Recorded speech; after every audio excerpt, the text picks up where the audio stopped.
Доброе утро, Якутия! Начинаем новый день в хорошем настроении, в отличной компании. С вами Вероника Тамтосова. Начинайте каждое утро вместе с нами на Якутия-24 и НВК Саха.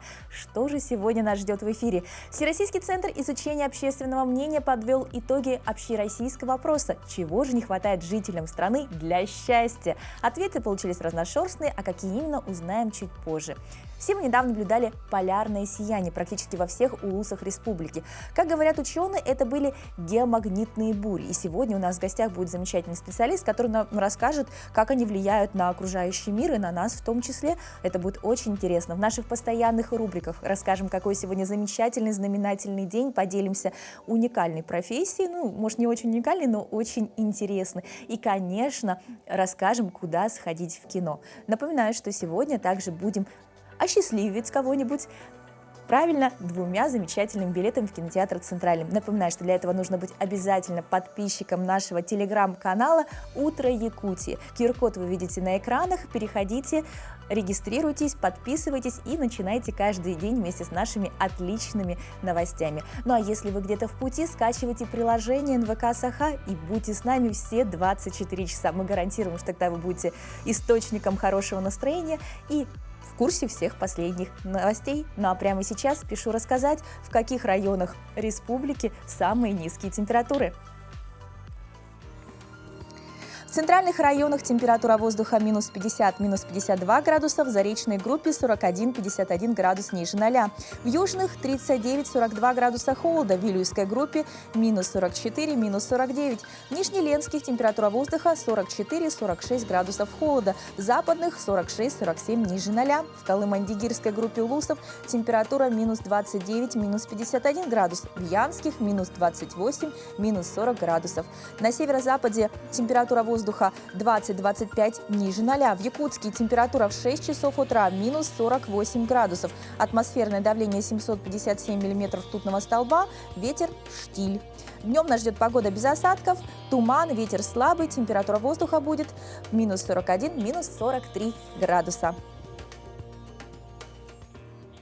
Уважаемые телезрители, с раннего утра у меня к вам такой вопрос, с учетом нашей темы. Что нужно вам для счастья, чтобы чувствовать себя счастливым? И что же такое счастье именно для вас? Думаю, каждый из нас задавался таким вопросом. Полагаю, кто-то из вас точно стал участником всероссийского опроса, который проводили специалисты Всероссийского центра изучения общественного мнения. Так, по итогам этого опроса многие россияне посчитали, что для полного счастья им необходимо повышение уровня жизни, пенсий и зарплат. Это 28% респондентов. Далее 12 отметили, что нужно для полного счастья доступная медицина, а 10, что их сделало счастливым, снижение цен. Часть опрошенных полагает, что чтобы стать счастливее, нужен мир и уверенность в светлом будущем. Стабильность, уверенность в завтрашнем дне – это 3%. Развитие страны – 2%. А для меня счастье – это счастье моих близких. Я думаю, что каждого человека делает счастливее именно счастье окружающих. Когда рядом с тобой счастливые люди, ты сам становишься счастливее. Поэтому прямо сейчас я спешу осчастливить кого-то из наших телезрителей и подписчиков телеграм-канала «Утро Якутии». Итак, напоминаю, что чтобы получить 2 билета в кино, вам нужно быть: первое – подписчиком нашего телеграм-канала. Прямо сейчас быстренько переходите по QR-коду, подписывайтесь и правильно ответить на вопрос. Итак, какой же у нас сегодня вопрос? В каком старинном здании нашего города до революции любили устраивать изысканные новогодние балы и елки для детей? Вот такой интересный вопрос. Пишите присылать нам правильные ответы. Кто станет победителем, узнаем совсем скоро. Переходим, конечно, сейчас к новостям. Вы пока отвечайте и слушайте, какие интересные новости на сегодня.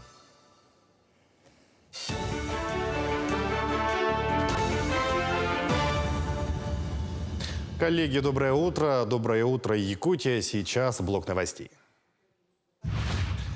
Владимир Путин подписал закон, согласно которому волонтеров освободят от уплаты НДФЛ за гранты в следующем году. Инициатива касается победителей конкурсов и получателей субсидий за счет региональных и местных бюджетов. Также благодаря закону в случае обязательного медобследования или платного обучения для начала волонтерской деятельности теперь можно получить компенсацию. А на платформе Добро.РФ ознакомиться с полным перечнем мер поддержки. Во всех образовательных организациях Якутии проводят декаду ко Дню Героев Отечества. Так, 8 декабря на базе исторического парка «Россия. Моя история» пройдет республиканский форум по патриотическому воспитанию «Отчизне посвятим». Масштабное мероприятие проводят для совершенствования форм работы по военно-патриотическому воспитанию в школе, подготовки к военной службе, сохранения исторической памяти, а также формирования нетерпимого отношения к фашистской идеологии. Организатором форума выступит Министерство образования и науки республики, а также учебно-методический центр по военно-патриотическому воспитанию «Авангард». Это патриотический форум, где будут и встречи с героями, это методические материалы, которые поступают потом для работы в школы. Будет организован конкурс таких уроков, которые проводят и учителя истории, и классные руководители. Также очень важно, что среди тех, кто придет общаться с нашими детьми, будут и представители фонда «Защитник Отечества» по Республике Саха-Якутия. Уже 2 года в Якутске на производственной базе ГУП ЖКХ республики занимаются производством труб с ППО и сэндвич-панелей из минеральной ваты. С переездом в новое большое помещение производственные мощности значительно увеличились. Использование ППО труб значительно упрощает работу по монтажу систем водо- и теплоснабжения. А благодаря утеплителю из пенополиуретана значительно уменьшаются теплопотери. Сэндвич-панели из минеральной ваты изготовлены по всем требованиям пожарной безопасности. И трубы, и панели активно используют при строительстве. Особенно они полюбились жителям северных районов.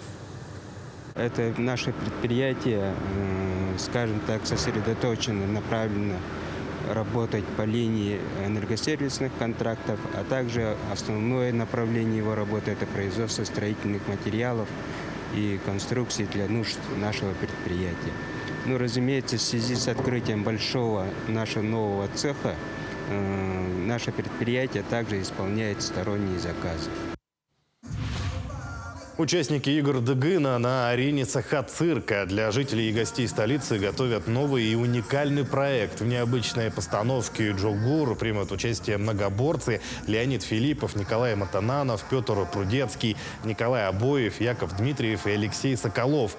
Автор проекта – помощник режиссера бриллиантового цирка республики Туяра Федорова. В дальнейшем проект планирует развивать и приглашать для участия не только спортсменов, но и представителей различных сфер. А номера с участием известных спортсменов покажут завтра, 8 декабря, в Государственном цирке республики, где каждый выступит в оригинальном жанре – акробатика, жонглирование или воздушная гимнастика. Решили, чтобы приняли в нашем проекте участники игр Дыгына, потому что они все спортсмены, и они смогут, мы подумали, что они смогут это преодолеть, наши трудности в цирковом жанре. С лошадью занимаются сейчас жонглированием, дьявола, воздушным полотном, силовым номером. Вот это будет очень интересно. Кадры из мультфильма «Варежка» воссоздала в реальной жизни мирнинский фотограф. Влада Александрова вдохновилась историей немой кукольной кинокартины. По сюжету мультфильма мама запрещала дочери заводить питомца, и тогда красная шерстяная варежка превратилась в умного, веселого щенка, с которым девочка дружила и играла. Героями мирнинского проекта «Варежка» стали девочка Ясмина, ее мама, тетя, сестра, также пушистые модели Чарли и Марсель. Реквизит для фото Влада подбирала сама. В организации съемки помогала ее подруга, фотограф Ольга Мариева.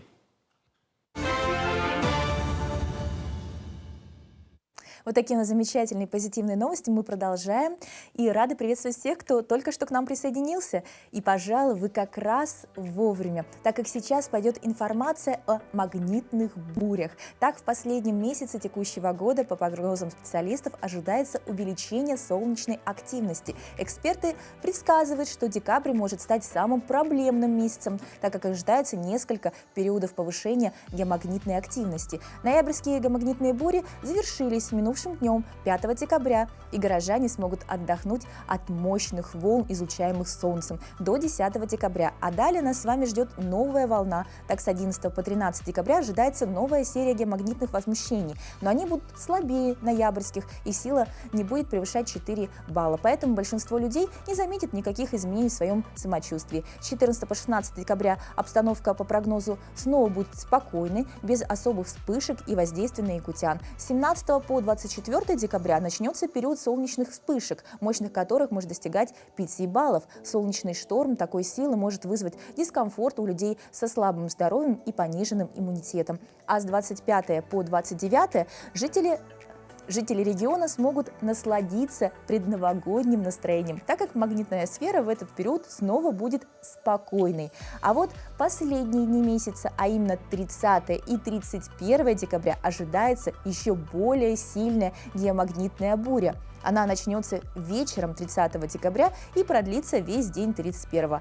Последствия этой солнечной бури будут ощущаться в Новый год. Она будет достаточно ощутимой как для людей, чувствительных к погоде, так и для тех, кто в период слабых бурь не ощущает изменений в состоянии здоровья. Вот такой вот прогноз.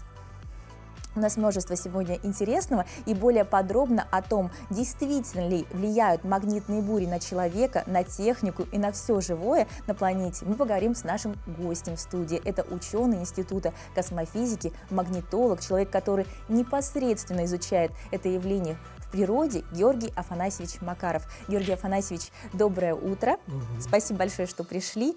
У нас множество вопросов, такой немножко неутешительный прогноз у нас на декабрь. Расскажите, пожалуйста, насколько это правдиво? Доброе утро, уважаемые телезрители. Действительно, в настоящее время Солнце находится в таком состоянии, что происходит рост солнечной активности. Предположительно, пик активности Солнца ожидается в конце будущего года или в середине 2025 года. Это называется, такой период называется фазой подъема солнечной активности. И такая активность сменяется каждые 11 лет, приблизительно. То есть это цикличное явление? Это цикличное, так и определяется, что 11-летний цикл солнечной активности. И солнечная активность непосредственно влияет на магнитное поле Земли. Во-первых, от Солнца истекают плазменные потоки, так называемый солнечный ветер. Земля обладает магнитным полем.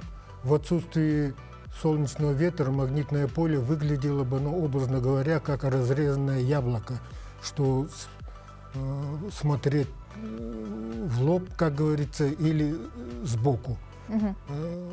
Но поскольку солнечный ветер является плазменным образованием, поток заряженных частиц, то, встречая на своем пути преграду в виде магнитного поля Земли, она взаимодействует с магнитным полем Земли и деформирует его, и в конце концов мы имеем магнитное поле Земли в виде формы каплевидная, поджатая со стороны, обращенной к Солнцу, и вытянутая вплоть до лунной орбиты в ночную сторону. Вот такая форма магнитосферы, эта область называется магнитосферой, область, занятая магнитным полем Земли, называется магнитосферой. И все изменения, которые происходят на Солнце, в солнечном ветре, они сразу отражаются на состоянии магнитного поля Земли. И в периоды больших возмущений мы замечаем, наблюдаем так называемую магнитную бурю. Скажите, пожалуйста, можно ли считать вот этих изменений, отражений северным сиянием? То есть, что одно из проявлений вот этих магнитных бурь мы визуально можем наблюдать именно вот в проявлении такого чудесного, визуального явления? Совершенно правильно. Магнитные бури имеют много проявлений в разных спектрах, как в оптическом диапазоне, в радиодиапазоне, магнитных, ионосферных явлениях. И одним из таких замечательных проявлений является действительно полярное сияние.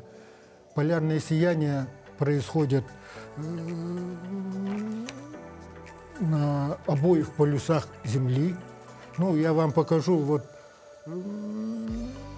схематически магнитное поле Земли, вот эта магнитосфера вот такую форму имеет.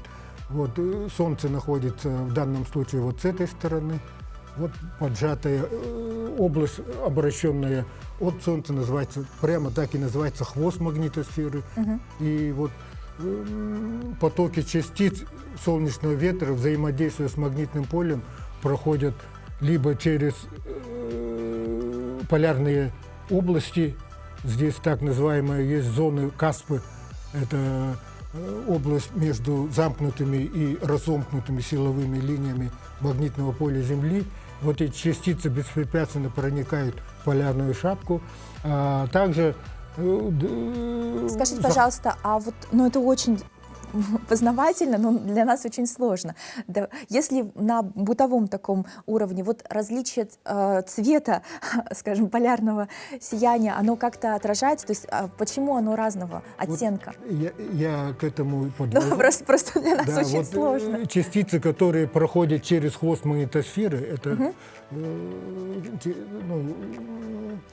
проникающие в магнитосферу через так называемый плазменный слой, проходят до областей, вокруг полюсов которых находится своеобразное кольцо. Вот кольцо вокруг полюсов называется овал полярных сияний.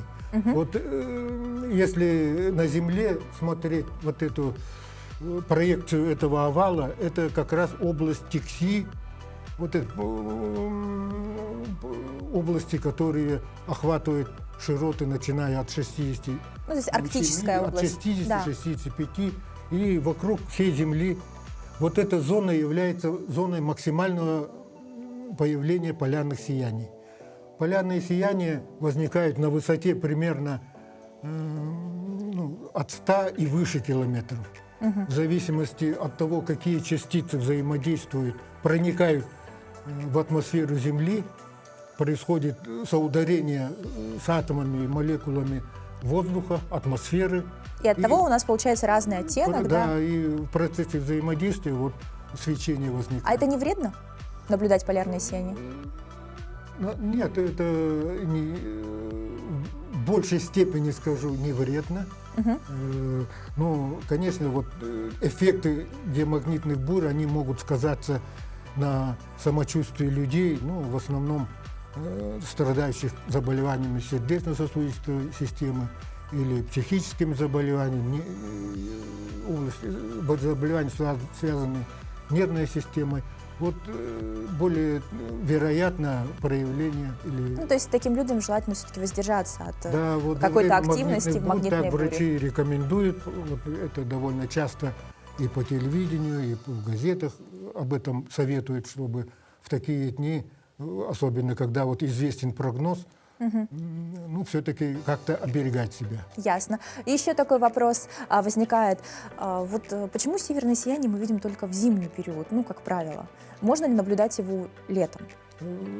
На самом деле полярное сияние, в зависимости от того, от силы взаимодействия магнитного поля Земли и солнечного ветра, происходит постоянно. Но тем не менее, есть периоды в течение года, если взять, это так называемые равноденственные периоды. Это вот весна, осень, это месяцы наиболее максимально ожидаемые появления полярных сияний. И магнитного поля, магнитной бури и полярных сияний. Ну а то, что в дневное время, это и в дневное время происходит, но в связи с тем, что это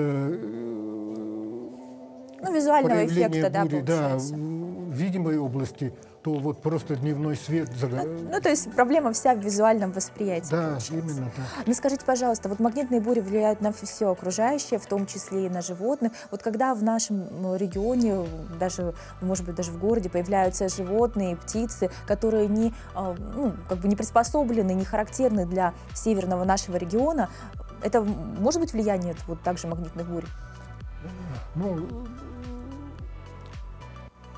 Я могу сказать на это, что, возможно, каким-то фактором, одним из факторов может быть, но Скорее всего, это связано с климатическими явлениями.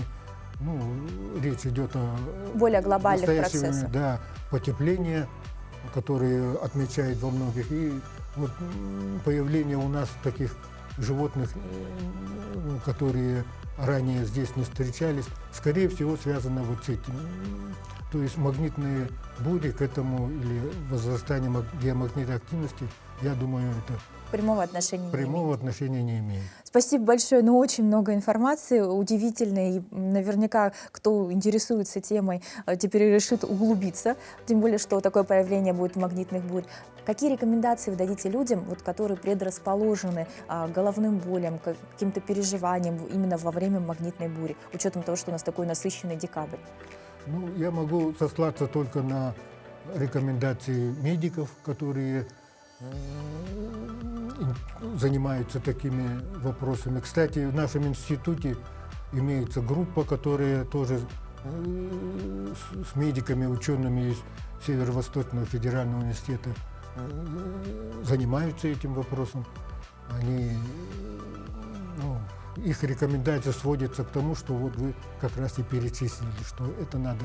И в начале нашего разговора об этом упоминали, что все же, поскольку магнитное поле и солнечный ветер действуют с начала появления, скажем, Земли, все земное приспособилось к этому в большом счете. Это так же, как и вот реакция на атмосферное давление и другие факторы. Но именно во время магнитных, сильных, причем магнитных бурь, конечно, возможно реакция людей, страдающих в основном хроническими заболеваниями, которые относятся к сердечно-сосудистой, психической, нервным заболеваниям. Вот этим людям надо проявлять осторожность и, главное, избегать стрессовых ситуаций. Спасибо вам большое за полезную информацию. Надеюсь, что все нас услышали, что это естественный процесс, в этом нет ничего сильно страшного, но нужно, конечно, поберечься, если есть какие-то рекомендации врачей. Еще раз спасибо. Спасибо. Всего доброго.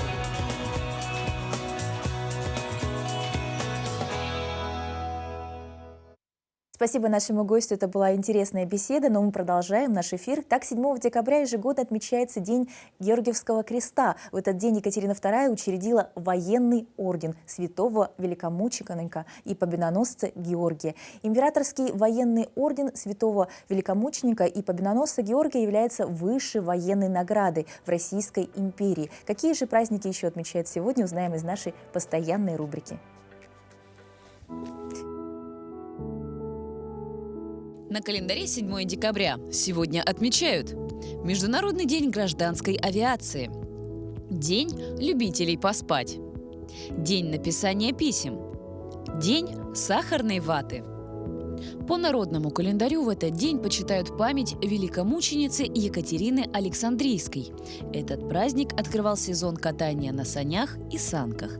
Молодожены проводили обряд оберега от сглаза. Для этого они стелили перед входными дверьми вывернутый наизнанку тулуп и проходили по нему. После этого они садились в сани, украшенные лентами и бубенцами. Транспорт молодоженов был во главе кортежа. Ясная погода в этот день предвещает холодную зиму. События в этот день. Луи Хеннепин стал первым европейцем, обнаружившим Ниагарский водопад. Был основан Государственный Эрмитаж в Санкт-Петербурге. Российская императрица Екатерина II учредила военный орден святого великомученика и победоносца Георгия. Томас Эдисон продемонстрировал граммофон. В этот день были образованы Кировская, Омская, Оренбургская области и Красноярский край. Во время Второй мировой войны Япония совершает нападение на Пёрл-Харбор. Американский инженер и изобретатель Перси Спенсер запатентовал микроволновую печь. Состоялся запуск космического корабля «Аполлон-17», совершившего последнюю в программе «Аполлон» посадку на Луну. В Санкт-Петербурге создана Петровская академия наук и искусств. В этот день родились Джованни Лоренцо Бернини, итальянский архитектор и скульптор, Пьетро Масканьи, итальянский композитор, Джерард Петер Койптер, нидерландский и американский астроном. Екатерина Буданова, советский летчик-истребитель. Том Уэйтс, американский певец и автор песен, композитор, актер. Именины сегодня отмечают Ян, Симон, Михаил, Митрофан, Марк, Иван, Евгений, Григорий, Алексей, Александр, Екатерина, Катарина, Августина.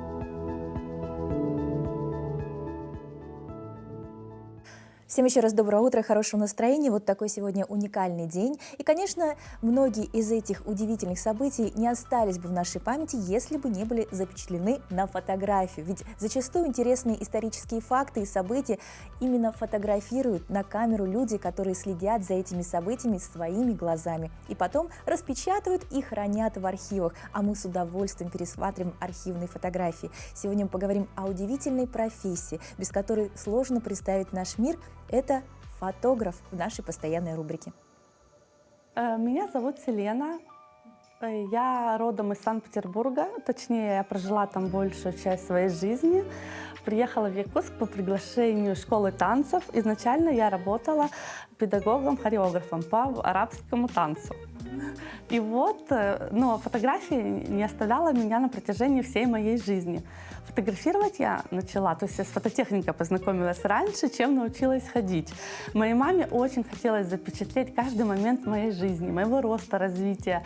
Поэтому у нас каждый год были новые семейные фотоальбомы. У меня 2 высших образования, 2 технических образования. Я инженер-теплотехник и инженер АСУТП, автоматизированная система управления технологическими процессами. Но меня всегда тянуло в творчество. Собственно, поэтому я и стала профессиональной исполнительницей арабского танца. И вот симбиоз технических знаний и творческой профессии танцовщицы переросло в фотографию, хотя с этим я изначально была знакома с детства. Идея вдохновения — это прежде всего насмотренность. Я в Санкт-Петербурге вдохновлялась много картинами, и поэтому основная часть моих работ — это художественные фотографии. Фотографии как картины, фотографии как наследие. В Якутске меня вдохновляет природа, люди, модели. Я для себя выбрала семейную групповую фотографию, потому что для меня фотография — это связь поколений. Я хочу, чтобы у каждой семьи были фотографии как наследие, как вдохновение, как сила рода, проходящие через поколения. Если раньше, я помню, во времена моего детства мы вырезали родственников своих и приклеивали, и делали общий коллаж, то сейчас с помощью техники это возможно сделать сразу. То есть на моих снимках есть по 4, по 5 поколений даже, что не может не радовать. С гордостью могу сказать, что я могу работать при любых световых условиях. То есть это не только режимные часы, рассвет и закат. Я люблю и даже делаю вызов работать в яркий солнечный день, в помещениях со смешанным светом. Потому, во-первых, я хорошо владею импульсным светом. В принципе, это и дает мне возможность работать в любых световых условиях, не бояться никаких сложных условий. Для меня самое главное — это не фотошоп. То есть я за хорошие исходники, я не рассчитываю на постобработку. Постобработка — это лишь вишенка на торте, потому что фотограф и камера, они видят по-разному. Самое главное для меня — залог — это качественный исходник. То есть свет решает все. Кто владеет светом, я уже перефразировала, тот владеет миром. То есть тот владеет миром фотографии, кто владеет светом. Я еду на съемку, я уже вся на энергии. Обычно люди от меня убегают, потому что я не могу остановиться. Я, если чувствую, что я что-то не сняла, я людей не отпускаю. И сами люди, герои, вот это вот совмещение героя, образа, локации мне дает вдохновение. Самый основной минус — это цена на технику. Фотограф постоянно должен обновляться, развиваться. Камеры очень дорогие. Вот у меня сейчас в планах покупка камеры, стоимость более $500 000 рублей. Плюс к ней нужно парочку объективов, которые тоже стоят более $500 000 рублей. Это что касается камеры и объектива. Дальше свет. Я не буду брать такие, это просто штативы уже мелочи получается. А самое основное — свет. Планы на будущее: у меня семья, вырастить достойных детей, сделать так, чтобы они гордились не только папой, но и мамой, вырастить достойных граждан нашей страны. Вот такой удивительный, позитивный фотограф у нас сегодня с утра в постоянной рубрике. Ну, на самом деле, сезон фотографий уже начался. То есть уже сейчас как раз начинается сезон, когда всей семьей предновогодняя фотосессия. Все это удивительно, красиво, и так хочется получиться лучше всех. И, как правильно сказала фотограф, изначально без фотошопа, чтобы быть самой красивой, самой чудесной, самой сказочной. Но иногда почему-то не получается. Бывает, что как-то выглядишь неудачно. Может быть, недосып, может быть, болезнь. И самое главное, что этому способствует, это, конечно, отеки. То есть отек изменяет лицо, портит настроение, смотришь в зеркало, что-то происходит не так. Мы прямо сейчас расскажем вам несколько лайфхаков, как этого избежать. Расслабляем шею, чтобы улучшить кровоток. Растяжка боковой поверхности шеи. Исходное положение – стоя, выпрямив спину, руки опущены вдоль тела. Левую руку тянем вниз, при этом медленно наклоняем голову к правому плечу. Задерживаемся в этом положении на 30 секунд. Меняем руку и наклон головы. Растяжка передней поверхности шеи. Обе руки тянем вниз и немного вперед. Голову осторожно наклоняем назад и прижимаем к затылку. Задерживаемся на 30 секунд. Растягиваем заднюю поверхность шеи. Исходное положение – руки в замке, сцеплены на затылке. На выдохе немного опускаем голову, на вдохе пытаемся поднять ее обратно. Но руками препятствуем этому. Затем выдох и снова немного опускаем голову. Повторяем 3 раза. Эти упражнения уменьшают заломы в зоне декольте на шее и активизируют процессы правильного кровотока и лимфотока. Открываем глаза и убираем отеки. Указательным пальцем правой руки придерживаем кожу у основания левой брови.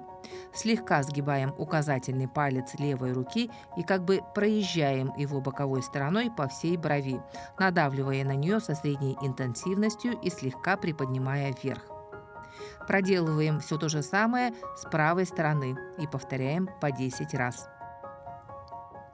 Слегка согнутые указательные пальцы располагаем над бровями. Большие пальцы при этом находятся на зоне под глазами. Пальцы как бы образуют бинокль. Они должны быть прижаты к коже, но не давить на нее. Чередуем широкое раскрытие глаз на 1-2 секунды и прищуривание. Стараемся не морщить лоб, участвуют только круговые мышцы глаз. Повторить следует 10 раз.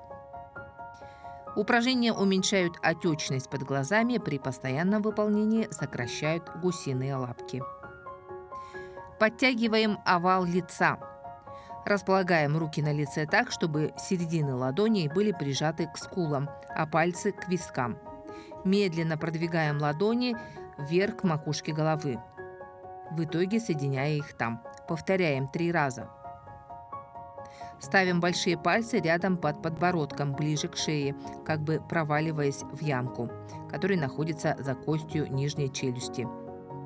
Начинаем продвигаться в разные стороны к ушам круговыми движениями, медленно массируя кость нижней челюсти и пространство под ней. Повторяем 2-3 раза.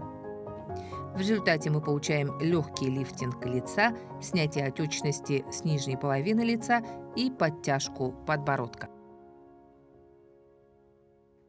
Это очень полезный совет, когда приближается самый значимый праздник. Но он не только приближается у нас, это праздник семьи, это праздник света, Новый год. Мы все традиционно справляем его в кругу родных и близких людей. И нам бы хотелось, чтобы герой нашей следующей рубрики «Новый год» встретил в своей семье. Познакомьтесь, Айхал. Меня зовут Айхал, я ученик 8 класса. Мне 13 лет, и я занимаюсь спортом в свободное время. На зале мы спортивкой стреляем, в футбол играем, баскетбол, волейбол играем. И это самый любимый предмет, это мой физкультура и технология. А у тебя есть мечта, Айхал? Мечта, да. А какая мечта? Я хотел бы полететь в космос. Эта необычная мечта Айхала может исполниться. Он занимается робототехникой и собирает модель робота-лунохода. Айхал, вот это ты сам все собрал, да? Не, с друзьями. Друзьями. Да. А что должно получиться в итоге? Робот. Вот такой вот. Но вот здесь батарейки пока что нету. Но он вот так делает и уезжает. Как и многие мальчишки, Айхал любит футбол. А еще он учится играть на гитаре.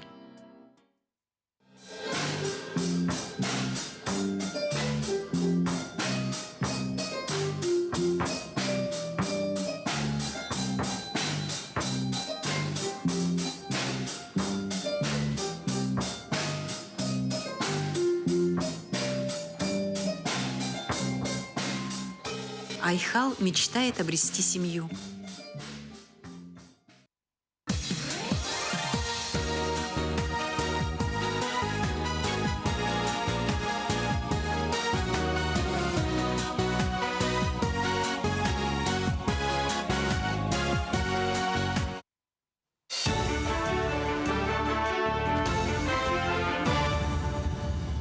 Якутия, доброе утро. Далее смотрите блок новостей. Жители арктических районов, проживающие в Якутске, могут пройти специализированный медицинский осмотр в Республиканском центре общественного здоровья и медпрофилактики. Якутяне могут пройти осмотр у терапевта, невролога, отоларинголога, окулиста, кардиолога, эндокринолога и других специалистов, сдать общеклинические анализы, в том числе на гормоны, щитовидной железы, онкомаркеры и онкоцитологию для женщин. Кроме того, специалисты проводят УЗИ и ЭКГ-диагностику. Акция проходит с 5 по 8 и с 18 по 22 декабря для жителей, имеющих прописку в арктических районах. Спасти жизнь может каждый. Специалисты Центра общественного здоровья и медицинской профилактики в смарт-библиотеке проводят для педагогов столицы образовательный семинар по оказанию первой помощи. Практикум проводится в течение 3 дней. Участников разделили на группы по 20 человек. Опытные специалисты проверяют и корректируют теоретические знания по оказанию первой помощи пострадавшим, а также их практические умения и навыки. На практикуме узнали, как помочь окружающим при инфаркте, инсульте, эпилепсии, травмах, кровотечениях, ожогах и обморожениях. По итогам практикума слушатели получат справки о прохождении курса. Оказание первой помощи – это, скажем, такая базовые навыки. Этому должен учиться, наверное, каждый человек нашей страны, нашей республики, чтобы вовремя, своевременно оказать доврачебную помощь. Слушание, учебы будут регулярные. В первую очередь мы хотим охватить педагогов, воспитателей. Это совместно получается у нас с окружной администрацией города Якутска. Хотели их поблагодарить именно за предоставление манекенов, потому что это очень наглядно и практически показывается, как помогать людям в таких критических ситуациях.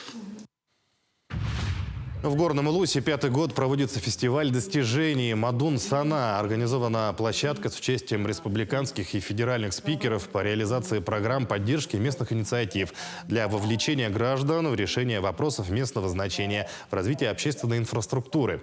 Лучшие активисты и волонтеры отмечены по итогам года. Организаторы с гордостью отмечают, что за этот год активистами некоммерческих организаций привлечено более 19 миллионов рублей для реализации инициатив, которые в первую очередь направлены на улучшение качества жизни в Горном Улусе. Людей неравнодушных, граждан наших, которые своим непосильным трудом, своими горячими сердцами помогают улучшать наше село, развивать наш район, наш край, нашу республику и нашу родину. Наш президент Владимир Владимирович Путин 27 ноября подписал закон о мерах поддержки волонтеров. Конечно, этот закон будет отправной точкой развития наших волонтеров. И еще будут они развиваться еще сильнее, еще лучше. В Якутске обсудили ход подготовки к проведению соревнований по скалолазанию в рамках грядущих игр «Дети Азии». В собрании участвовали представители Всероссийской и местной федерации скалолазания.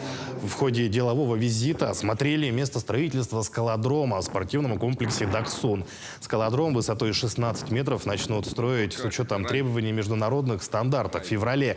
Бюджет 75 миллионов рублей. Напомним, скалолазание впервые включено в программу игр «Дети Азии». Выявят победителей и призеров в демонстративном формате в спорткомплексе «Даксун». Соревнования будут проходить в 3 основных дисциплинах скалолазания. Это лазание на трудность, то есть кто выше, лазание на скорость, кто быстрее, и болдеринг. Самая непонятная, наверное, дисциплина. Это несколько сложных трасс. У спортсменов там несколько попыток, чтобы ее пролезть. Заявочная кампания еще не началась, но у нас в целом квота 3 мальчика, 3 девочки. Был самым теплым месяцем за всю историю наблюдений со средней температурой поверхности 14,22 градуса, что на 32 градуса выше предыдущего рекорда в 2020 году. Ранее Всемирная метеорологическая организация ООН заявила, что этот год в настоящее время обещает стать самым теплым за всю историю наблюдений. За последние месяцы было побито множество температурных рекордов. К текущему часу это все новости. Всего доброго и удачного дня. Всем еще раз доброго утра, хорошего настроения. Мы продолжаем. Наш эфир сейчас у нас в гостях врач-психиатр, психотерапевт Валентина Алексеева. А наша тема сегодня – влияние современной культуры кино на молодежь. Доброе утро. Доброе утро. Но сейчас очень много разных кинофильмов, в том числе вот «Слово пацана» сейчас очень такой популярный сериал, да, у нас получается. Скажите, пожалуйста, насколько вот оказывает влияние на подрастающее поколение вот такой контент? Ну вот я думаю, что в моменте как-то вот прям вот резко, ну как-то оно все-таки влияет. Но мы не будем забывать о том, что если мы вот берем какие-то такие фундаментальные психологические теории, даже, допустим, теория транзактного анализа, которую создал Эрик Берн, они говорят о том, что какие-то базовые ценности, в том числе и сценарии жизни, закладываются очень рано. Где-то примерно до 4 лет человек уже пишет свой основной сценарий, и он знает, как он будет жить, что с ним будет происходить. И да, какие-то ситуативные моменты у любого человека, конечно, их может быть много, но внутри себя мы, в принципе, примерно все, даже дети, подростки, примерно все равно мы знаем, как мы будем жить. То есть нужно начинать закладывать правильный контент лет с 2? Вообще, я думаю, надо закладывать правильный контент еще до планирования беременности. Так, это уже интересно. Да, это доказано, да, что ребенок внутриутробно, в принципе, все слышит. И то, допустим, как мама подходит к беременности, в каком она состоянии, насколько этот ребенок желанный, это уже все закладывает какие-то основы жизни. Есть такое понятие в том же самом транзактном анализе, называется оно фасис. С немецкого значит тяга к жизни или жизнестойкость, или жизнелюбие. То есть человек тянется к жизни, несмотря на разные события. А событий в жизни любого человека бывает очень много, тех или иных событий. И поэтому, так как событий много, а если у тебя тяга к жизни есть, то, наверное, все вот эти разные события, они не настолько сильно могут тебя поколебать или как-то там выбить тебя куда-то, да. И ты там, не знаю, можешь и не оказаться. Хорошо, с контентом тогда понятно, что можно настроить еще до рождения, спланировать, все-таки там слушать классическую музыку, смотреть правильные фильмы, настраивать себя на позитив и, конечно, очень ждать ребенка, а потом очень его любить. Но все-таки сейчас зачастую молодые родители как поступают? Взяли гаджет, допустим, пусть ответственные молодые родители, которые подписали детские каналы, да, дали ребенку, и все, ребенок там сидит, сам переключается. Насколько это вредно или полезно? Вот я все-таки подозреваю, что любое вот состояние, когда барщивание, передозирование, любое это вредно. Полезно тогда, когда все как-то относительно в балансе. Тогда, когда есть, и в любом случае мы от гаджетов, от компьютеров и так далее в современном мире мы никуда не уйдем. Даже сейчас дети, они учатся дистанционно, и они вынуждены сидеть в своих гаджетах, потому что у них уроки идут по Яндекс, Телемост, да, и так далее. Если, допустим, ребенок только сидит в гаджетах и больше ничем другим не занимается, то, скорее всего, да, это будет очень вредно для нервной системы. А вот погружение, допустим, в такие игры, которые агрессивные, вот какие-то игры, связанные со стрельбой, шутеры, да, то есть вот это направление, как вы оцените? Бывает же, говорят, что они прям путают реальность и компьютер.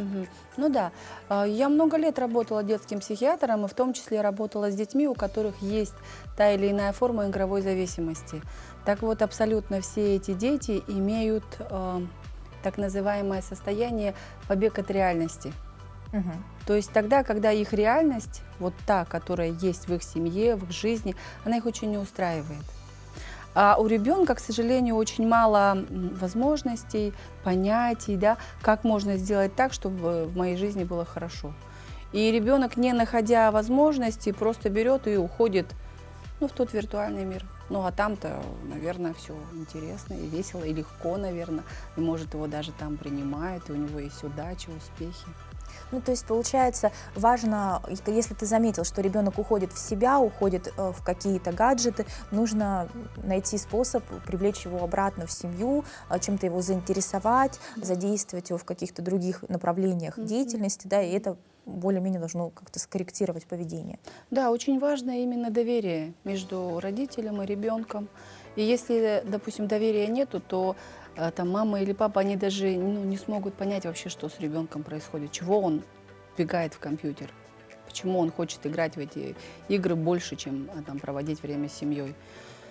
Может быть так. Хорошо. И еще вот такая, наверное, проблема, которой часто сталкиваются уже родители более старших детей, это подражание тому иному поведению. То есть есть какой-то идеал поведения, кумир. Скажем, там, да, кумир, и вот получил подражание. Насколько это вредно? Стоит ли с этим вообще бороться? Нет, с этим бороться не стоит, потому что это элемент развития психики. Один из периодов, из этапов. То есть мы же, скажем так, существа социальные. И нам очень важно в какой-то момент просто набирать навыки, те или иные. И, например, когда ребенок видит перед собой какого-то безупречного, в кавычках, да, человека, много, мы же не знаем, в кино показывают там блогеры и так далее, они же показывают только одну сторону своей жизни, как у них там все прекрасно, замечательно, идеально, как они всех побеждают и так далее, да. И да, ребенку важно посмотреть и на эту сторону жизни. И если все-таки, то есть вот какой-то период, единственное, что нам нужно родителям, это перетерпеть, потому что ребенок набирает навыки, ничего там плохого нет. Какое-то время пройдет, и будет развиваться так называемое критическое мышление. В среднем где-то лет к 12 оно уже вполне появляется, критическое мышление, тогда, когда ребенок может посмотреть не только с одной стороны, и вот какой он прекрасный, но еще и с каких-то, то есть немножко расширяется видение. И нам надо просто подождать, когда видение нашего ребенка, если он развивается по-здоровому, да, какому-то сценарию, если наш ребенок там здоров и так далее, да, то у него это прогностическое мышление будет развиваться само по себе. Понятное дело, там на фоне жизни, на фоне тех или иных событий, и ребенок будет потихонечку понимать, что и этот кумир, извините меня, имеет какие-то свои темные стороны. То есть мы уже можем говорить о том, что родителям главное набраться терпения и быть внимательным к своим детям. Да, доверие очень важно, да. И понять. Несколько пожеланий нашим родителям и нашим телезрителям в целом. Да, дорогие мои телезрители, я все-таки желаю вам очень серьезно относиться к собственному состоянию. Вот прямо брать и направлять туда внимание. Это очень важно, потому что в процессе жизни так получается, что мы упускаем именно себя. Тогда, когда, например, мама или папа находятся в каком-то уставшем, например, или каком-то измененном состоянии, когда много тревоги, когда надо все время куда-то торопиться или вообще что-то такое происходит, контакта с ребенком не будет. Ребенку очень важен, чтобы, чтобы родитель был в хорошем, ровном, спокойном состоянии. Это важнее всего. И когда вы будете заботиться о своем состоянии, в этом случае с вашими детьми тоже будет все хорошо. Спасибо вам огромное.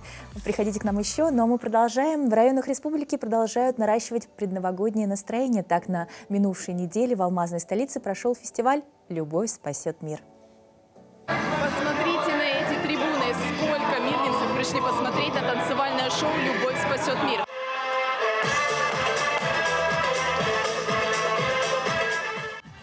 Чтобы погрузить зрителей в мир артистов и передать настроение каждого номера, организаторы создали не просто декорации, а настоящее произведение искусства с помощью искусственного интеллекта. Фон и освещение менялись в ритм музыки. Шоу такого масштаба мирницы увидели впервые.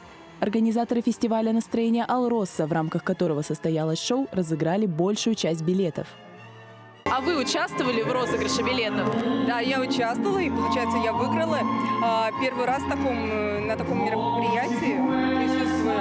И очень рада.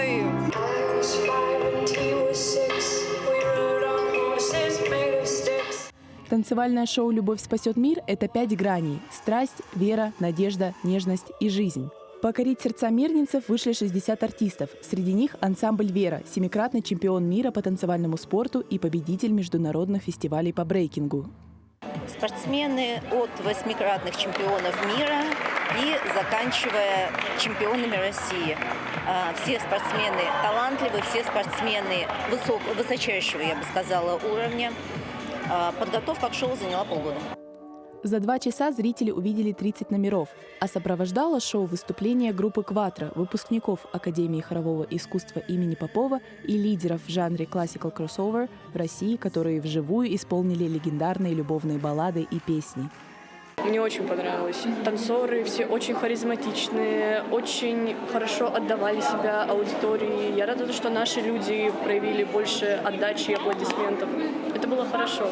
Нам очень понравилось. Мы ходили вчетвером.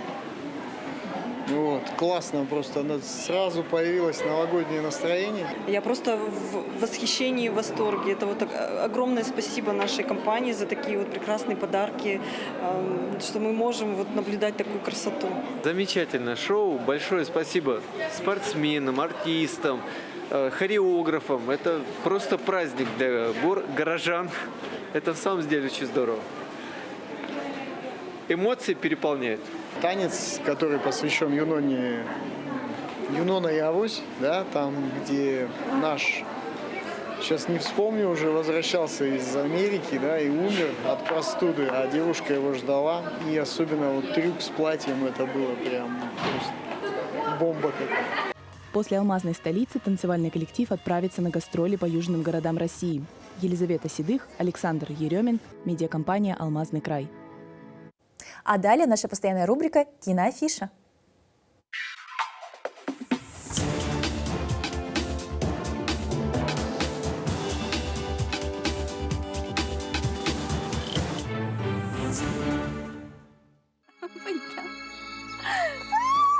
Смотрите в кинотеатре «Центральный» с этого четверга.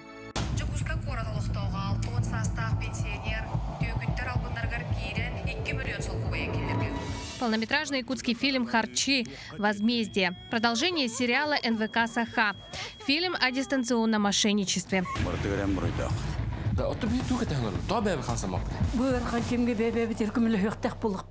Все усилия Байдама изменить свою жизнь в лучшую сторону терпят крах, когда его мошенническое прошлое догоняет его в настоящем. Несчастный отец семейства Демид, который пострадал от рук мошенников, начинает свою охоту. Сможет ли Байдам спасти близких и понять, что любые действия имеют последствия? Смотрите на большом экране. Харчы. Есть табель. Аксенне 8 күнүттен. Махито. Матушка! Спаси меня. Матушка! Я уже иду! В российский прокат выходит новая работа Хаяо Миядзаки «Мальчик и птица», великого японского мастера, который 10 лет назад после «Ветер крепчает» вроде бы ушел на пенсию, но все-таки вернулся, чтобы подарить миру один из лучших своих фильмов. Бестолковая птица, велю тебе быть его спутником. «Мальчик и птица» – взрослая сказка, в которой сплетаются корневые мотивы классика. Красочная, предельно серьезная и в то же время утешительная. Эта работа способна поставить на крыло всех, кто переживает сегодня не лучшие времена. Махито, я ищу того, кто продолжит мое дело. Отвечай! Как ты здесь оказался? Махито, убегай! В моем мире еще много незавершенных дел. Матушка! Готов ли ты взять эту ношу на себя? Всем привет, дорогие мои. Привет. Привет. Может, как-нибудь потанцуем? Это приглашение на свидание? Ну что вы. Это рекомендация врача. Также с этого четверга стартует юбилейный проект новогодней франшизы «Елки-10». Хедшот получается. Новогоднюю ночь всегда есть место чуду, даже если ты вдруг перестал в него верить. Геннадьич, коротающий свой век в доме престарелых под Санкт-Петербургом, обретет свою настоящую семью. Начинающей блогерше Ларисе из Тюмени предстоит узнать, на что ради своих близких готов решиться ее супруг. Марине из Татарстана научиться любить то, что действительно важно для ее мужа. А девушка-геймерша по имени Таня из Нижнего Новгорода поймет, что настоящая любовь – это совсем не игра. Ведь в самую волшебную ночь года каждый имеет шанс обрести свое персональное счастье. А мы желаем вам новогоднего настроения и приятного просмотра. Пятерку? Да.